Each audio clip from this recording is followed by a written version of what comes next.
Back to my YouTube channel. कैसे हैं आप सभी? आई होप आप लोग अच्छे होंगे और अच्छे से रोशनी की तैयारी कर रहे होंगे। तो जैसे कि मैंने बोला था आप लोगों से कि मैं इंग्लिश की सारी थियरी और प्लस जो एमसीक्यू में वो सारे सब्जेक्ट चैप्टर वाइज हम लोग यूनिट वाइज करेंगे। तो हम लोग क्या पढ़ रहे थे? अभी हम लोग पढ़ रहे थे कि वाइटल साइन और लेबोरेटरी वैल्यू। तो लेबोरेटरी वैल्यू में चलिए बिना किसी देरी का जो आज का क्लास शुरू करते हैं हम लोग। तो लेबोरेटरी वैल्यू में हम लोग क्या पोटेशियम और सीरम का जो नॉर्मल लेवल है वो हम लोग देख लिए थे कौन से चैप्टर में कवर कर लिए थे, फ्लूइड एंड इलेक्ट्रोलाइट बैलेंस में। तो उसमें क्या होता है, उसमें जो है वो सारे हम लोग कवर कर लिए थे। तो अभी जो है नॉर्मल अगर देख लेंगे तो बता भी दूंगी मैं आपको। सीरम सोडियम लेवल जो है 135 से लेकर 145 मिली इक्विवेलेंट पर लीटर होता है। और सीरम पोटेशियम लेवल जो है 3.5 से लेकर के 5.2 और 5.1 होता है। लेकिन सौंदर्य में जो है 5 तक ही दिया है। तो ठीक है, तो ये हमें याद रखना, serum potassium level, serum sodium level. और फिर हम देखते हैं कि ऑब्टेनिंग द ब्लड सैंपल। ठीक है, ब्लड सैंपल का प्रोसीजर क्या है, कैसे हम लेते हैं। तो पेरीफेरल आईबी लाइन से अगर हम लेना है तो पहले क्या करेंगे, चेक करेंगे और क्रॉस पेरीफेरल आईबी लाइन से लेंगे और क्या करेंगे, चेक करेंगे और क्रॉस मैच करेंगे डाटा का। उसके बाद एक्सप्लेन करेंगे प्रोसीजर टू द पेशेंट को, पर्पज उसका बताएंगे क्यों कर रहे हैं। फिर क्या करेंगे कि वेयर करेंगे ग्लव्स को और हैंड वॉश करेंगे, फिर वेयर करेंगे ग्लव्स को और अप्लाई करेंगे ट्यूनिकेट को पेशेंट का 10 से 15 centimetre above the IB side, जहाँ पे आईबी साइड है उसके 10 से 15 जहाँ पे आईबी साइड लगाना है उसके 10 से 15 सेंटीमीटर ऊपर। ठीक है, उसके बाद से स्क्रब करेंगे एंड विद एंटीसेप्टिक सोल्यूशन के साथ। फिर क्या करेंगे, flush IB with 5 ml normal saline. ठीक है, क्या करेंगे, आईबी को जो है 15 ml normal, 5 ml normal saline से जो है वो फ्लश करेंगे। फिर स्प्रेड करेंगे ब्लड 5 से 10 ml। फिर क्या करेंगे, पोर इनटू सैंपल कलेक्शन। ठीक है, क्या करेंगे, सैंपल कलेक्शन में पोर करके डाल देंगे। फिर हम देखेंगे, फिर हम देखते हैं क्या सेंट्रल लाइन, वो हमारा क्या था, पेरीफेरल लाइन से आईबी कलेक्शन। नेक्स्ट हमारा सेंट्रल लाइन से आईबी कलेक्शन क्या हो, कैसे करते हैं हम। तो सेंट्रल लाइन से आईबी कलेक्शन करने के लिए हम क्या करते हैं, same as peripheral line IB blood sampling. ठीक है, जैसे हम लोग आईबी सैम्पलिंग करते हैं पेरिफेरल ब्लड से वैसे ही करेंगे।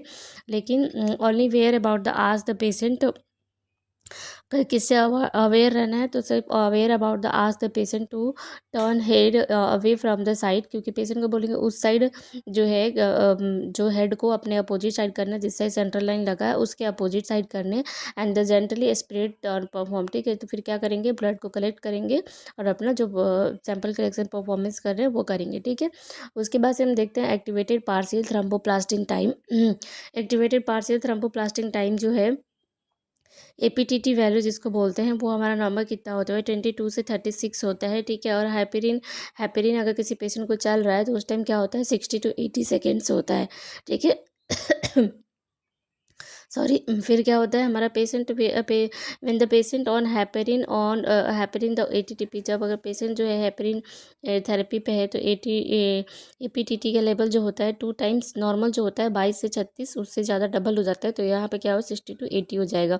ठीक है, प्रोथ्रोम्बिन टाइम जो होता है, पीटी टाइम जो होता है वो हमारा क्या होता है, 9 to 14 सेकेंड होता है। ठीक है, ये 14 है, तो 9 to 14 सेकेंड जो होता है वो हमारा पीटी टाइम नॉर्मल होता है।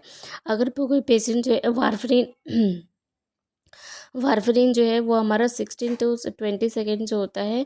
और नोट अगर पेशेंट जो है वारफरीन थेरेपी पे है तो 2 टाइम क्या होता है, नॉर्मल हो जाता है। ठीक है, 2 टाइम जो है बढ़ जाता है। जैसे आप देख लिए पीटी टाइम जो है हमारा क्या हो गया, 9 to 14 है, लेकिन अगर वारफरीन पे है पेशेंट तो क्या होगा, 60 to 20 सेकेंड्स हो जाएगा। नेक्स्ट हम देखते हैं आईएनआर, इंटरनेशनल नॉर्मलाइजेशन रेशियो। ठीक है, आईएनआर रेशियो क्या होता है, ये लेबोरेटरी वैल्यू जो है बहुत इंपॉर्टेंट है, क्योंकि क्वेश्चंस इससे पूछे जाते हैं घुमा फिरा करके। तो आपको नॉर्मल रेंज पता होना चाहिए, तो तभी आप क्वेश्चन को सही कर पाओगे। फिर आईएनआर का रेशियो क्या होता है कि नॉर्मल 1 होता है, लेकिन अगर पेशेंट वारफरीन थेरेपी पे है तो 1 to 2 हो जाता है। ठीक है, नेक्स्ट हम देखते हैं कि पेशेंट ऑन वारफेरिन, तो आईएनआर 2 टाइम क्या होता है, नॉर्मल से ज़्यादा हो जाता है। जैसे यहाँ पे 1 है तो यहाँ पे 2 to 3 हो जाएगा। फिर blood blood blood bleeding time क्या होता है, 3 to 6 मिनट होता है। और क्लॉटिंग टाइम क्या होता है, 3 to 8 मिनट होता है। ठीक है, ये याद रखना, 3 to 6 और यहाँ पे 3 to 8 होता है क्लॉटिंग टाइम। फिर प्लेटलेट काउंट अगर देखें तो 1.5 लाख से लेकर के 4 लाख क्यूब होता है। ठीक है, बॉक्स नंबर जा कर के आप बुक में देखना 10.2 में दिया हुआ है ये सारे वैल्यूज़। ठीक है, और यहाँ पे पहले देख लेते हैं हैं कि डब्ल्यूबीसी जब इंक्रीज़ होता है बॉडी में तो क्या इंडिकेट करता है, इन्फेक्शन इंडिकेट करता है। और अगर डब्ल्यूबीसी डिक्रीज़ होता है, कब कब होता है हमारे बॉडी में डब्ल्यूबीसी डिक्रीज़, जब हमारा अगर पेशेंट केमोथेरेपी पे है या ल्यूकीमिया है पेशेंट को, तब हमारा क्या होता है, डब्ल्यूबीसी डिक्रीज़ हो जाता है। फिर हम देखते हैं कि डीआईसी क्या होता है, तो डीआईसी में क्या होता है, हेमरेज होता है, ठीक है। बॉक्स नंबर 10.2 में देखेंगे तो हीमोग्लोबिन मेल का कितना होता है, 14.18 ग्राम पर डीएल होता है। फीमेल में जो है 12 से लेकर के 16 ग्राम पर डीएल होता है। फिर एचसीटी जो होते हैं, हीमेटोक्रिट लेवल देखेंगे, मेल में जो है 42 से लेकर के 52% होता है, और फीमेल में जो है 37 से लेकर के 47% होता है, ठीक है। क्लियर है सबको। चलिए नेक्स्ट क्वेश्चन के नेक्स्ट देखते हैं हम क्या पढ़ना है। ये बहुत इंपॉर्टेंट है, तो प्लीज़ इस वीडियो को इग्नोर मत करिए, ज़्यादा से ज़्यादा लोगों के पास शेयर करिए, खुद भी पढ़िए और दूसरों को भी हेल्प करिए पढ़ने में। और मेरी वीडियो अच्छी लगती है तो क्लास को ज़रूर लाइक करें, ज़्यादा से ज़्यादा लोगों में शेयर करें, चैनल को सब्सक्राइब भी कर दें, ताकि मेरा भी मोटिवेशन एनर्जी जो है वो बने रहे। और जितने लोग मुझे सपोर्ट कर रहे हैं उसके लिए आपका बहुत बहुत धन्यवाद। नेक्स्ट हम देखते हैं, हाँ, कि टेबल नंबर 10.3 में जो है वो क्या दिया है, लिपिड का बारे, लिपिड का पूरा लेवल दिया है। तो कोलेस्ट्रॉल का नॉर्मल लेवल जो हम कब मानते हैं, जब लेस देन 200 mg होता है तो कोलेस्ट्रॉल नॉर्मल रेंज पे है। एचडीएल जो है अगर मोर देन 60 mg पर डीएल होता है तो क्या होता है हमारा, एचडीएल जो है गुड कोलेस्ट्रॉल होता है, एलडीएल जो है बैड कोलेस्ट्रॉल होता है। तो एचडीएल जो है मोर देन 60 होता है तो उसे नॉर्मल होता है, और एलडीएल जो है लेस देन 100 mg होना चाहिए, क्योंकि अगर ये बढ़ेगा तो क्या होगा, हमारा एथेरोस्क्लेरोसिस का चांसेस बढ़ता है, फिर हमारा क्या कार्डियक डिजीज हो सकता है, ठीक है। तो ट्राइग्लिसरीन जो है वो मेल और फीमेल में अलग अलग दिया है। तो ट्राइग्लिसराइन मेल में जो होता है वो हमारा कितना होता है, 40 टू लेके 160, मतलब 40 से 160 होता है mg पर डीएल, और फीमेल में जो है 35 से लेकर के 45 होता है, ठीक है। 35 से लेकर 135 होता है, ठीक है। नेक्स्ट हम देखते हैं ग्लूकोज स्टडी। ग्लूकोज स्टडी में क्या है हमारा, फास्टिंग ब्लड शुगर जो है 70 टू 110 mg पर डीएल होता है, लेकिन अगर रेंज में माने मोर देन, अगर मान लो कि फास्टिंग ब्लड शुगर जो है 126 से ज़्यादा, मोर देन 126 आ रहा है, तो क्या होगा, डायबिटीज़ मेलाइटस हो जाएगा। और HbA1c जो है लेस देन 5.7% होता है नॉर्मल, अगर मोर देन 6 से ज़्यादा आता है तो क्या होगा, डायबिटीज़ मेलाइटस होगा। रीनल फंक्शन टेस्ट में क्या होता है, सीरम क्रिएटिनिन लेवल चेक करते हैं। सीरम क्रिएटिनिन लेवल में क्या होता है, 0.6 से 1.5 तक जो होता है वो हमारा क्रिएटिनिन का नॉर्मल सीरम लेवल होता है, ठीक है। लेकिन अगर और क्या होता है, BUN ब्लड यूरिया नाइट्रोजन जो है वो हमारा कितना होता है, 10 to 20 mg पर डीएल होता है।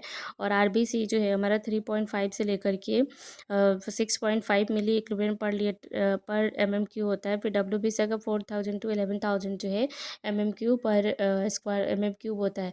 ये हमारा जो है लेबोरेटरी वैल्यू ख़त्म होता है, और ये बहुत इंपॉर्टेंट है, जितनी भी इंपॉर्टेंट है मैं एनएनक्लेस की शॉर्ट नोट्स लेकर के आती हूँ, जो पढ़ करके बच्चों को अपने मन से शॉर्ट नोट्स बनाना डिफ़िकल्ट होता है, तो उनके लिए मैं लेकर के आती हूँ। अगर आप लोगों को मेरी नोट्स अच्छी लगती है तो चैनल को सब्सक्राइब करें, मुझे सपोर्ट करें, और जल्द से जल्द 500 सब्सक्राइबर पहुँचा दें 1 महीने के अंदर, ताकि मेरी भी एनर्जी बने रहे। मैंने आपको प्रॉमिस किया है कि मैं जो है पूरी एनक्लेस जो है थियरी के साथ जो भी चैप्टर कंप्लीट होगा उसके नेक्स्ट क्लास में हम उसका MCQ प्रैक्टिस करेंगे। फिर उसके साथ क्या होता है, मतलब बहुत जगह आपको थियरी मिलेगी तो MCQ नहीं मिलेगी, या फिर कुछ सारे चैप्टर का थियरी फ्री में नहीं मिलेगा, सब लोग पैसे लेकर के पढ़ाते हैं, ठीक है। तो वो उनकी अपनी बिजनेस है, लेकिन मैं जो है फ्री में सारी चैप्टर की वीडियो शॉर्ट नोट्स अपलोड करूँगी, और सबका जो है MCQ भी प्रैक्टिस साथ साथ करते जाएंगे। तो आज का क्लास हमारा यहीं पे ख़त्म होता है, और आज का ये चैप्टर भी हमारा यहीं पे ख़त्म होता है, वाइटल साइन और लेबोरेटरी वैल्यू। जाके देख लेना एनक्लेक्स से, अगर कुछ मैंने छूट गया है तो आप लिख लेना, लेकिन मैंने कुछ भी नहीं छोड़ा है जो इंपॉर्टेंट है, ठीक है। नेक्स्ट क्लास में हम लोग नेक्स्ट क्लास में इसका MCQ पढ़ेंगे, उसके बाद से हम नेक्स्ट क्लास में नया चैप्टर स्टार्ट करेंगे। तो चैनल को सब्सक्राइब करें, क्लास को लाइक करें, ज़्यादा से ज़्यादा लोगों के पास शेयर करें, मुझे सपोर्ट करें ज़्यादा से ज़्यादा सब्सक्राइब करके। And finally thank you for watching. जितने लोग मुझे सपोर्ट करते हैं उनको बहुत बहुत थैंक यू।